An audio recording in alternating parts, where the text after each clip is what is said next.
ಆಮೇಲೆ ಎಲ್ಲರೂ ಹೇಗಿದ್ದೀರಿ? ಅತ್ತೆಯವರು ಸಾಲಿಗ್ರಾಮಕ್ಕೆ ಹೋಗುವಾಗ ನಿಮ್ಮನ್ನು ತುಂಬ ಜ್ಞಾಪಿಸ್ಕೊಂಡ್ರು. ಯಜಮಾನ್ರೆ, ದೊಡ್ಡಮ್ಮವ್ರು ಹೊರಡಬೇಕಾದ್ರೆ ಅವ್ರನ್ನ ಕಳಿಸ್ಕೊಡ್ಬೇಕು ಅಂತ ನಮಗೂ ಆಸೆ ಇತ್ತು. ಆದರೆ ಅವತ್ತಿನ ಪರಿಸ್ಥಿತಿ.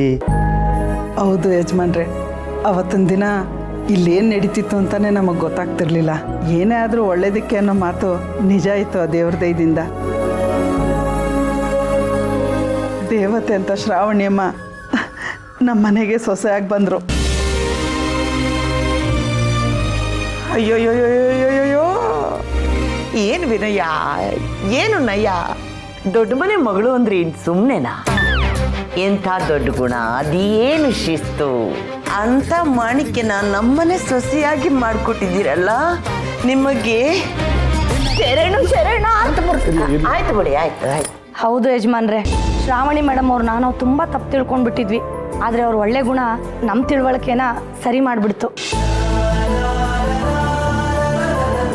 ಯಜಮಾನ್ರೆ, ಇದೊಂದು ಫೈಲ್ಗೆ ಸೈನ್ ಆಗಬೇಕಾಗಿತ್ತು. ಸುಬ್ಬು, ಸುಬ್ರಹ್ಮಣ್ಯ, ಕಾರ್ತಿಕೇಯ, ಏನಪ್ಪ ನೀನು ಮಾವನ ಮನೆಯಲ್ಲೂ ಕೆಲಸ ಮಾಡ್ತೀಯಲ್ಲೋ? ಅಲ್ಲೂ ಕೆಲಸ ಮಾಡ್ತೀಯಾ, ಇಲ್ಲೂ ಕೆಲಸ ಮಾಡ್ತೀಯಾ. ಎಲ್ಲರೂ ಮಾತಾಡ್ತಾ ಇಲ್ವಾ ಇಲ್ಲಿ ಕುತ್ಕೊಂಡು? ಬರ ಇಲ್ಲಿ ಕುತ್ಕೊ, ಬಾರ ಬಾರ, ನಾವೆಲ್ಲ ಮಾತಾಡ್ತಿಲ್ವೇನಾ ಮಿನಿಸ್ಟರ್ ಜೊತೆಗೆ? ಬಾರ. ನೀವು ಮಾತಾಡಿಕಂತ ಮತ್ತೆ ಯಾರೇನು ಅಂದ್ಕೊಂಡ್ರು ಪರವಾಗಿಲ್ಲ. ನಾನು ಈ ಮನೆ ಕೆಲ್ಸದವನಾಗಿರೋದಕ್ಕೆ ಇಷ್ಟಪಡ್ತೀನಿ. ಯಜಮಾನ್ರು ಏನು ಹೇಳಿದ್ರು ಅದನ್ನು ಮಾಡೋದೇ ನನ್ನ ಕರ್ತವ್ಯ. ಮನೆ ಋಣ ನನ್ನ ಮೇಲೆ ತುಂಬ ಇದೆ. ಅದನ್ನು ಸಂಬಂಧಗಳ ಹೆಸರು ಹೇಳ್ಕೊಂಡು ಕಮ್ಮಿ ಮಾಡ್ಕೊಳ್ಳೋದು ನನಗೆ ಇಷ್ಟ ಇಲ್ಲ. ದಯವಿಟ್ಟು ಯಾರು ಯಜಮಾನ್ರ ಮನಸ್ಸಿಗೆ ಮುಜುಗರ ಆಗದಿರೋ ಥರ ನಡ್ಕೊಳ್ಳಿ ಅಷ್ಟೆ.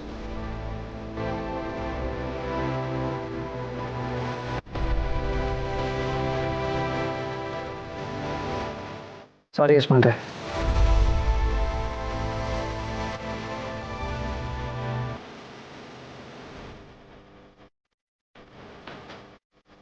ಯಜಮಾನ್ರೆ, ನೀವು ತಪ್ಪು ತಿಳ್ಕೊಳ್ಳೋಣ ಅಂದರೆ ನಿಮ್ಮ ಹತ್ರ ಮಾತಾಡಬೇಕಾಗಿತ್ತು.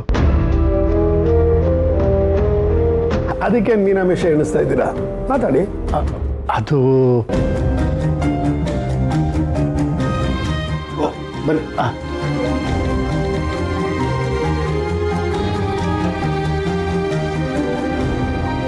ವಿಶಾಲು,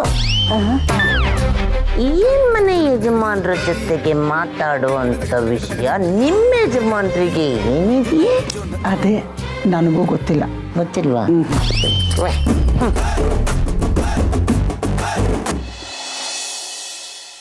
ಇಲ್ಲ ಮೇಡಮ್, ನಾನು ಅಷ್ಟೊತ್ತಿಂದ ಸುಂದರಣ್ಣಂಗೆ ಕಾಲ್ ಮಾಡ್ತಿದ್ದೀನಿ. ಅವ್ರು ಕಾಲೇ ರಿಸೀವ್ ಮಾಡ್ತಿಲ್ಲ. ಅದಕ್ಕೆ ನಾನು ನಿಮಗೆ ಕಾಲ್ ಮಾಡಿದ್ದು. ಮೇಡಮ್, ಇವ್ರು ಎಲ್ಲರೂ ಮನೆಯಿಂದ ಹೋಗಿರೋ ವಿಚಾರನೇ ನನಗೆ ಗೊತ್ತಿಲ್ಲ.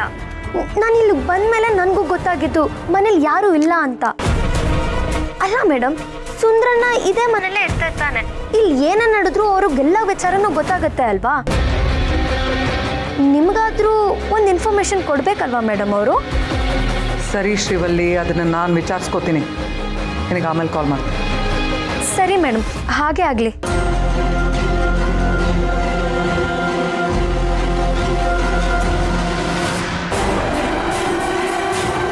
ಕೇಳೋ ಮೇಲೆ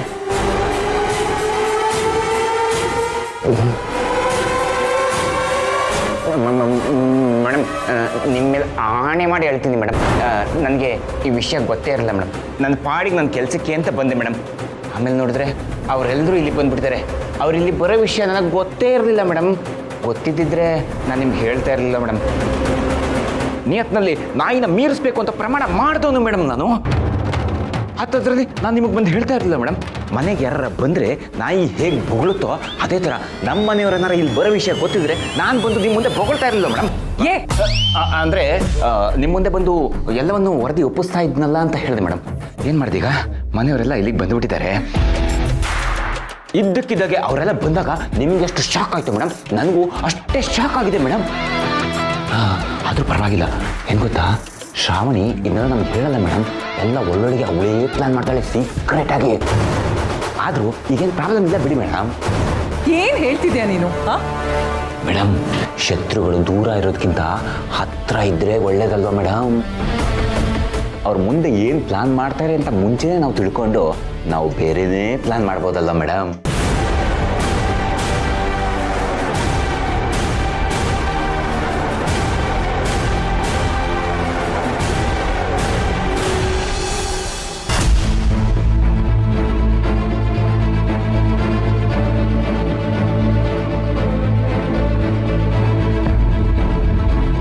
ಹೇಳಿ ಪದ್ಮನಾಭ ಅವರೇ, ಏನು ವಿಷಯ?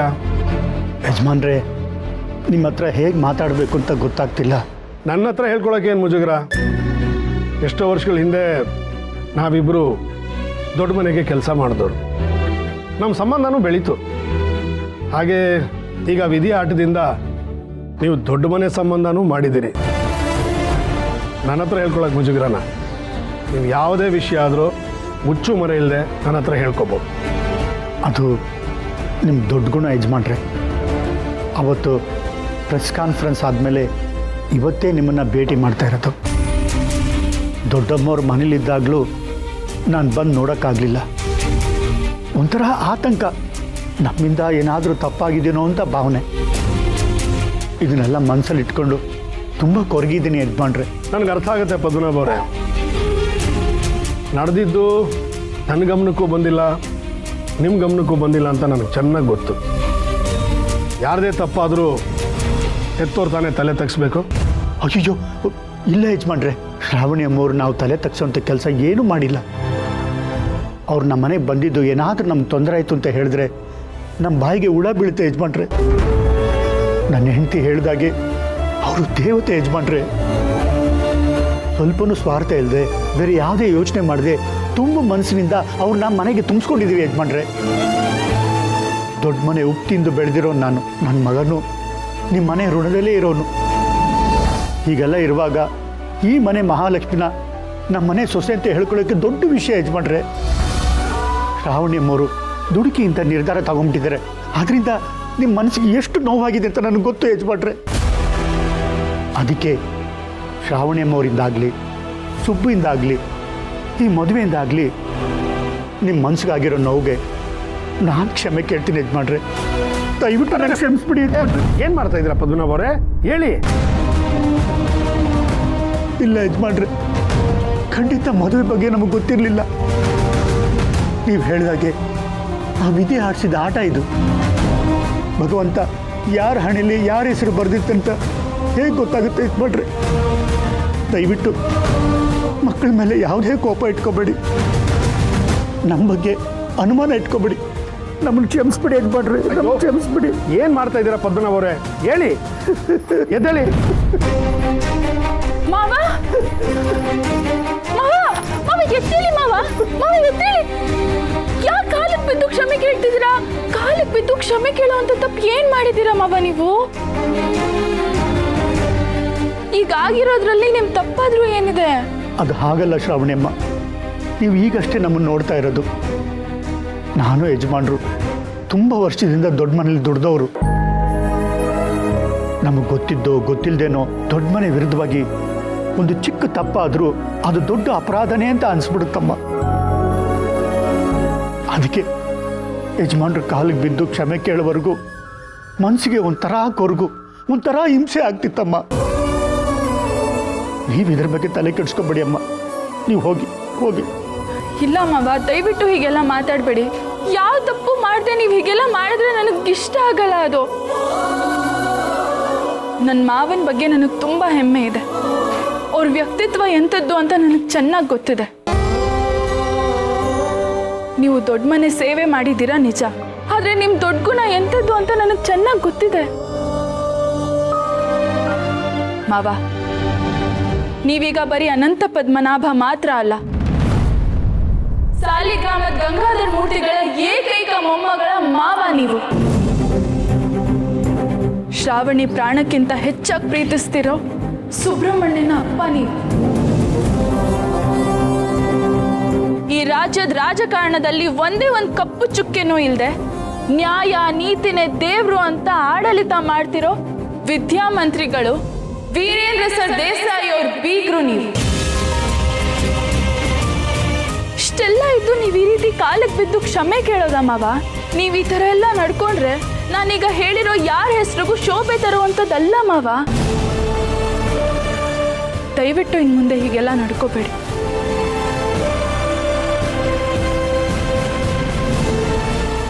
ಅಪ್ಪ, ಇವರು ಇಮೋಷ್ನಲ್ ಆಗಿ ಈ ಥರ ನಡ್ಕೊಂಡ್ರು. ಇದರಿಂದ ನಿಮ್ಗೇನಾದರೂ ಬೇಜಾರಾದರೆ ದಯವಿಟ್ಟು ಕ್ಷಮಿಸ್ಬಿಡಿ.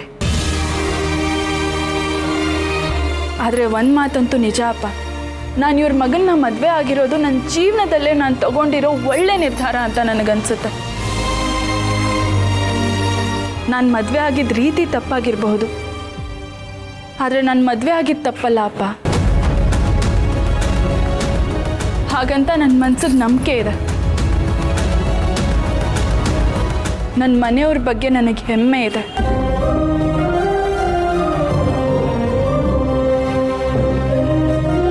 ಬನ್ನಿ ಮಾವ.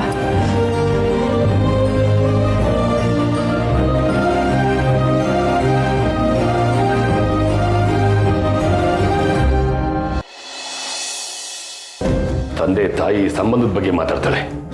ಈ ಮಾತುಗಳೆಲ್ಲ ಅವತ್ತು ಯಾಕೆ ನೆನಪಾದ್ವಿ? ಮದುವೆ ಮಂಟಪದಲ್ಲಿ ನಮ್ಮನ್ನೆಲ್ಲ ಮರೆತು ಆ ಸುಬ್ಬು ಇಂದ ಓಡೋದಳು. ಇವತ್ತು ಬಂದು ಪ್ರೀತಿ ಬಗ್ಗೆ ಮಾತಾಡ್ತಾಳೆ. ಅವಳೊಬ್ಬಳೇ ಬರೋದಲ್ದು ಇಡೀ ಫ್ಯಾಮಿಲಿಯಿಂದ ಬೇರೆ ಕರ್ಕೊಂಬಂದಿದ್ದಾರೆ. ತಿನ್ನಮ್ಮ. ಪಿಂಕಿ, ನೀನು ಅಮ್ಮನ್ನ ಮಾತಾಡ್ಸಕ್ ಆಗ್ತಿಲ್ಲ ಅಂತ ಬೇಜಾರಲ್ಲಿದ್ಯಾ? ಅಮ್ಮನ್ಗೆ ಹುಷಾರಿಲ್ವಲ್ಲ, ಬೇಗ ಸರಿ ಹೋಗ್ತಾರೆ. ಆಮೇಲೆ ಹೋಗಿ ಮಾತಾಡ್ಸಿವಂತೆ, ಸರಿನಾ? ಹೌದು ಪಿಂಕಿ ಪುಟ್ಟ, ನೋಡು ಮೊದಲು ನೀನು ಊಟ ಮಾಡು. ಅಮ್ಮ ಹುಷಾರಾದ್ಮೇಲೆ ಐಶು ನೀನು ಇಬ್ರು ಸೇರ್ಕೊಂಡು ಅಮ್ಮನ ಮಾತಾಡ್ಸಿದ್ರೆ ಆಯ್ತು. ಬೇಡ, ನನ್ಗೆ ಊಟ ಬೇಡ. ಪಿಂಕಿ, ಹಾಗೆಲ್ಲ ಊಟ ಬೇಡ ಅಂತ ಹೇಳ್ಬಾರ್ದು. ಊಟ ಅಂದ್ರೆ ಗಾಡ್, ಅನ್ನಪೂರ್ಣೇಶ್ವರಿ. ಮಕ್ಕಳು ಊಟ ಬೇಡ ಅಂದ್ರೆ ಗಾಡ್ಗೆ ಕೋಪ ಬರುತ್ತೆ, ಗೊತ್ತಾ ನಿಂಗೆ? ಹೌದಾ? ನಿಜಾನಾ? ಹೌದು ಪುಟ್ಟ. ಈಗ ನೋಡು, ಅಮ್ಮ ಅಪ್ಪ ಅಂದ್ರೆ ನಮ್ಗೆ ದೇವ್ರಿದ್ದಾಗ ತಾನೆ. ಹೌದು. ಹಾಗೆ ನಾವು ತಿನ್ನೋ ಅನ್ನನೂ ವಿದ್ಯೆ ಕೊಡೋ ಸರಸ್ವತಿನೂ ದೇವ್ರಿದ್ದಾಗೆ. ಪಿಂಕಿ, ನಿಮ್ಮ ಅಮ್ಮನ್ಗೆ ಬೇಗ ಹುಷಾರಾಗ್ಲಿ ಅಂತ ನಾವಿಬ್ರು ದೇವ್ರ ಹತ್ರ ಕೇಳ್ಕೊಳನ್ವಾ? ದೇವ್ರು ಮಕ್ಳಿಗೆ ವರ ಕೊಡ್ತಾನಂತೆ. ಹಂಗಂತ ಯಾವಾಗ್ಲೂ ಸುಬ್ಬು ಮಾಮ ಹೇಳ್ತಾನೆ ಇರ್ತಾನೆ, ಒಳ್ಳೆ ಮನ್ಸಿದ್ರೆ ಒಳ್ಳೇದೇ ಆಗೋದು ಅಂತ. ಹೌದಾ? ಸುಬ್ಬು ಹೇಳಿದಾನೆ ಅಂದಮೇಲೆ ಅದು ಸರಿಯಾಗೇ ಇರುತ್ತೆ. ಬಾ, ಹಾಗಾದ್ರೆ ನಾವು ದೇವ್ರ ಹತ್ರ ಕೇಳ್ಕೊಳ್ಳೋಣ. ಆದ್ರೂ ನಂಗೆ ಅಮ್ಮ ಬೇಕು ಅಂತ ತುಂಬಾ ಅನಿಸ್ತಿದೆ. ಪಿಂಕಿ, ನೀನೇನು ಯೋಚನೆ ಮಾಡಬೇಡ. ನಿಮ್ಮಮ್ಮ ಹುಷಾರಾಗೋವರೆಗೂ ನಮ್ಮಮ್ಮ ಇದಾರಲ್ಲ, ಇವ್ರನ್ನೇ ನಿಮ್ಮಮ್ಮ ಅಂತ ತಿಳ್ಕೊ. ಹೌದು ಪಿಂಕಿ ಪುಟ್ಟ, ಐಶು ಹೇಳಿದ್ಲಲ್ವಾ, ಈಗ ನಾನೇ ನಿನಗೆ ಅಮ್ಮ ಆಯ್ತಾ? ಇಲ್ಲಿ ಆ ನಮ್ಮ ಆ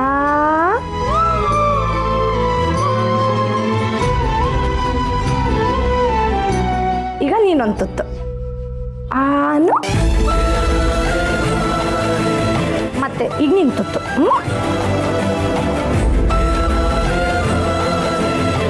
ಆನು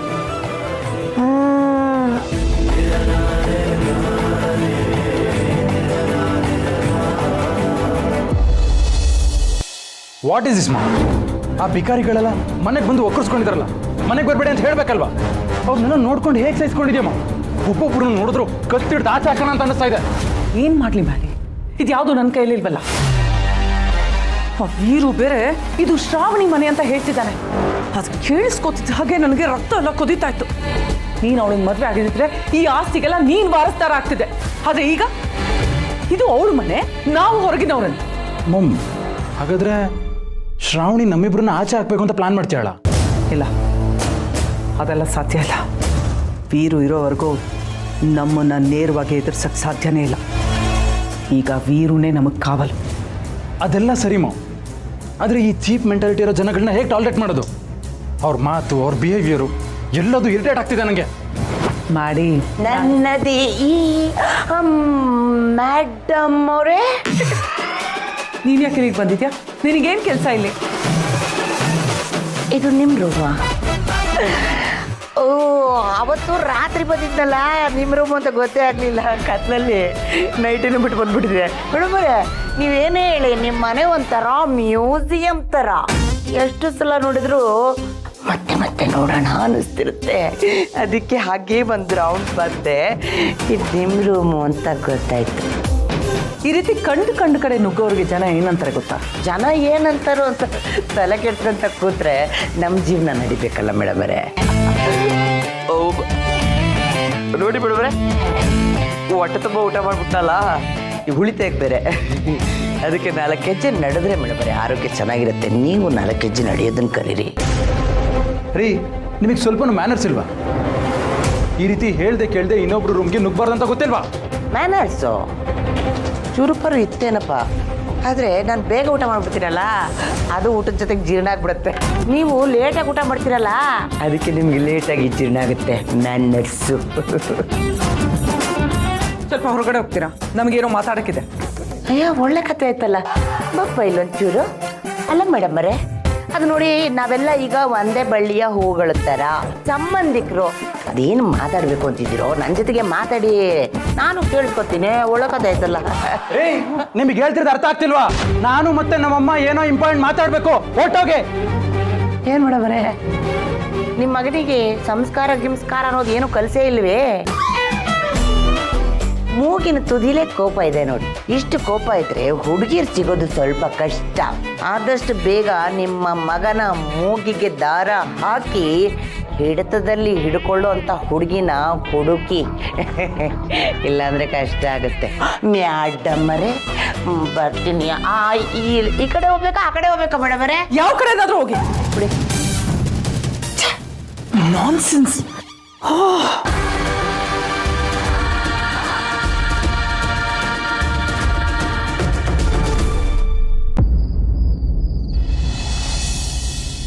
ಸರಿನಪ್ಪ, ಇನ್ನು ಎಷ್ಟು ದಿವಸ ಬೇಕು ಈ ಕಥೆ ಮಾಡಿಸ್ಕೊಡಕ್ಕೆ? ಮಾಡಿಸ್ಕೊಡು, ಅದೇನು ಖರ್ಚಾಗುತ್ತೆ ನಾನು ಕೊಡ್ತೀನಿ, ಯೋಚನೆ ಮಾಡಬೇಡ. ಆಯ್ತು, ಹೋಗಿ, ಇನ್ನೂ ಮನೆಗೆ ಬಂದಿಲ್ಲ. ಬಂದ್ರು ನೋಡು. ಅಮ್ಮ, ನಾನು ವರಲಕ್ಷ್ಮಿ ಇಬ್ಬರು ಶಾಪಿಂಗ್ ಹೋಗಿದ್ವಿ. ವರಲಕ್ಷ್ಮಿ ಅವಳಿಗೇನು ಬೇಕೋ ತಗೋ ಅಂದರೆ ಅತ್ತೆಗೆ ಇದು ತೊಗೊಳ್ಳೋಣ, ಮಾವಂಗೆ ಅದು ತೊಗೊಳ್ಳೋಣ, ಶ್ರೀವಲ್ಲಿಗೆ ಇಚ್ಛಾನ ಕಾಣುತ್ತೆ, ಚಿಕ್ಕಮ್ಮನಿಗೆ ಅಚ್ಚಾನ ಕಾಣುತ್ತೆ, ಎಲ್ಲ ನಿಮಗೇ ತೊಗೊಂಡ್ಲು. ಹುಡ್ಕೊಡು. ಅಲ್ಲಿಡು, ತಗೋತೀನಿ.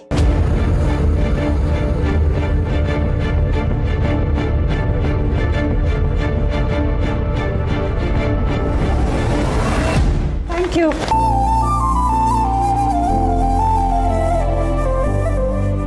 ಒಳ್ಳೆಯದಾಗಲಪ್ಪ, ಥ್ಯಾಂಕ್ ಯು. ಅತ್ತೆ, ಇದು ನಿಮಗೆ.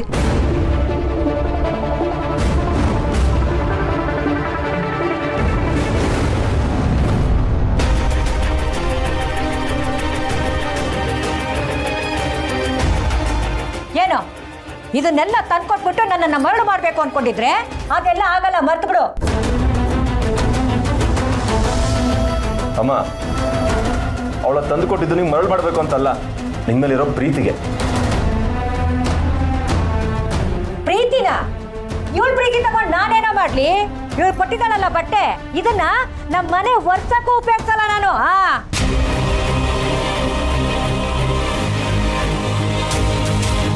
ನೋಡಮ್ಮ ವರಲಕ್ಷ್ಮಿ, ವಜ್ರ ಯಾವತ್ತಿದ್ರೂ ಚಿನ್ನದ ಆಭರಣದ ಮೇಲೆ ಇರಬೇಕೆ ಹೊರತು ಅದನ್ನ ಕಾಗೆ ಬಂಗಾರಕ್ಕೆ ಸೋಕಿಸ್ಬಾರ್ದು. ಪ್ರೀತಿ ಕೂಡ ವಜ್ರ ಇದ್ದ ಹಾಗೆ. ನಮ್ಮ ಪ್ರೀತಿ ಎಲ್ಲಿ ಬೆಲೆ ಸಿಗುತ್ತೋ ಅಲ್ಲಿ ಮಾತ್ರ ತೋರಿಸ್ಕೋಬೇಕು. ನೀನು ಅಂದ್ಕೋಬೇಡಮ್ಮ.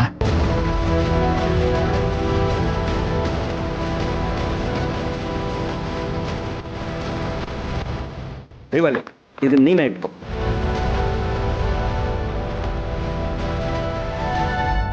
ಯಾಕೆ? ನನ್ನ ಮಗಳೇನು ಗತಿ ಇಲ್ಲದೆ ಕೂತಿದ್ದಾಳೆ ಅದನ್ನ ಕೊಡೋದಿಕ್ಕೆ? ಅವಳ ಜೀವನ ಎಲ್ಲ ಹಾಳು ಮಾಡಿ ಈ ಬಟ್ಟೆಗಳನ್ನ ಕೊಟ್ಟು ಸಮಾಧಾನ ಮಾಡೋದಕ್ಕೆ ಬಂದಿದ್ದೀರಾ ಈಗ? ಏನೇ ಅಕ್ಕ ನೀನು? ಅವಳು ಏನೇ ಮಾಡಿದ್ರು ನಿನ್ನ ಮಾತು ಅಲ್ಲಿಗೆ ಹೋಗುತ್ತಲ್ಲ. ಹೌದು ಕಣೆ ಸರ್ಸು, ನಡೆದಿರೋದನ್ನೇ ನಾನು ಹೇಳ್ತಾ ಇದ್ದೀನಿ, ಇಲ್ದಿರೋದೇನೋ ಹೇಳ್ತಾ ಇಲ್ಲ. ಇದು ನನ್ನ ಮನೆ, ನಾನಿರೋದೇ ಹೀಗೆ. ನನ್ನ ಮಾತು ಕೇಳ್ಕೊಂಡು ಬಿದ್ದಿರೋದಾದ್ರೆ ಬಿದ್ದಿರ್ಲಿ, ಇಲ್ವಾ ಹೋಗ್ತಾ ಇರ್ಲಿ ಅಷ್ಟೇ.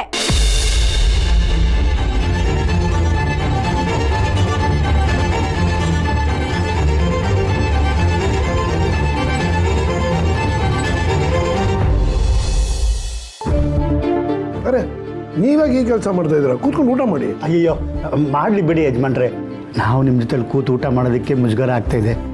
ನಾವು ಯಾವತ್ತಿದ್ರೂ ಈ ಮನೆಗೆ ಆಳೆ. ಹಾಗೆಲ್ಲ ಹೇಳ್ಬೇಡಿ ಮಾವ. ನೀವು ನನ್ನ ಮಾವ, ಇದು ನನ್ನ ತವ್ರ ಮನೆ. ನಾವು ಬೇರೆ ಯಾರ್ದೋ ಮನೆಗೆ ಹೋಗಿದ್ದಿದ್ರೆ ಅತಿಥಿಗಳಾಗಿರ್ತಿದ್ವಿ, ಆದರೆ ಇದು ನಮ್ಮ ಮನೆ.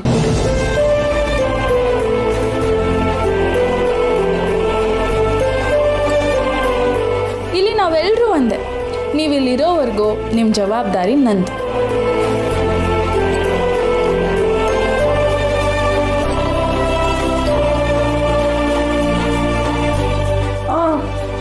ನನಗೆ ಜಾಸ್ತಿ ಸಾರು ಸರಿ ಹೋಗಲ್ಲ. ಹೌದೌದು, ಅವ್ರಿಗೆ ಸರಿ ಹೋಗಲ್ಲ. ಅದನ್ನು ಸರಿ ಮಾಡೋಕ್ಕೆ ಅಂತಾನೆ ನಾನು ಬಂದಿದ್ದೀನಿ.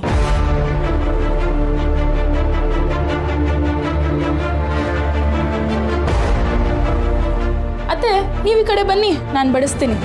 ನಾನು ಬಡಿಸಿದ್ರೇ ಅವ್ರು ತಿನ್ನೋದು.